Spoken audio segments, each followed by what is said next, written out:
ساڵە زەرعی موخی لۆکرا بەردەوام من لە هاتوچوو خەستەخانەی و لەگەڵ ئەنەس خدر گفتوگۆ دەکەم لەبارەی نەخۆشی شێرپەنجە.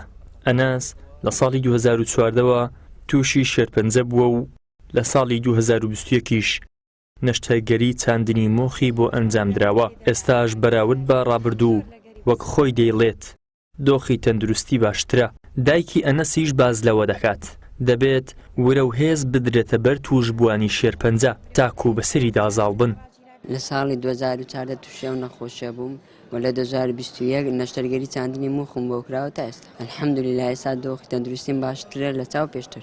باشی ئەنەسی کە دەکرێتن بەتەنێ بە ئەنەسی ناکرێتن هۆکارەکەی ئەوەی دەبی ئەمە لە پار پشتی بین بابیتی ئەجەوەکو خزم و کەس و کارە لە پار پشتی تێ هاوکاری دەکەین دڵی خۆش دەکەین ئەو نەخۆشانش بەخۆی پێویستیان بە دڵخۆشکردنە نەک خەمیان بدرێتە خەمیان بدرێتێ بێتاقەت دەبن دەکەون بێهێز دەبن لە کاتی عیلاجیش ئەو هەر بێتاقەت دەبن بەردەوام من لە کاتی ئەوەی بێتاقەت و بێهێزیان بەس ئەمە بە خۆمان حاڵە دەکەین یعنی ورای بەرز بیتەوە.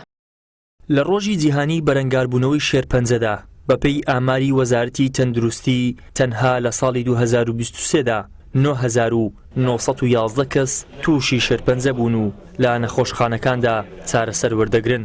زۆرترین توشبوش لە نێوان تەمەنی 50 بۆ 6 ساڵیدایە و لە 100 کەسیش 56یان لە خانمانن. لە هەرێمی کوردستانیش 9911 توش بوو بۆ 2023 تۆمار کراوە.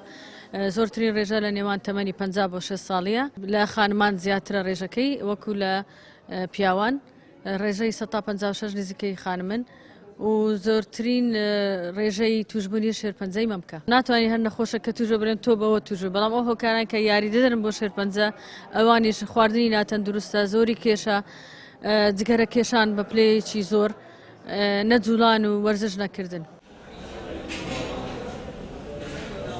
4 شوباتی هەموو ساڵێک بە ڕۆژی جیهانی شێرپەنجە دیاری کراوە. بەپێی ئەو ئامارەی وەزارەتی تەندروستی بڵاوی کردوتەوە زۆرترین ڕێژەی توشبوون بە شێرپەنجە لە ساڵی 2023دا لە هەولێر تۆمار کراوە کە 5456 حاڵەتە. دواتر شاری سلێمانی دێت کە 3275 حاڵەتی تۆمار کردووە و دهۆکیش بە 1180 حاڵەت لە پلەی سێمدا دێت. ئیدریس محەممەد، کەناڵی ئاسمانی پەیام، هەولێر.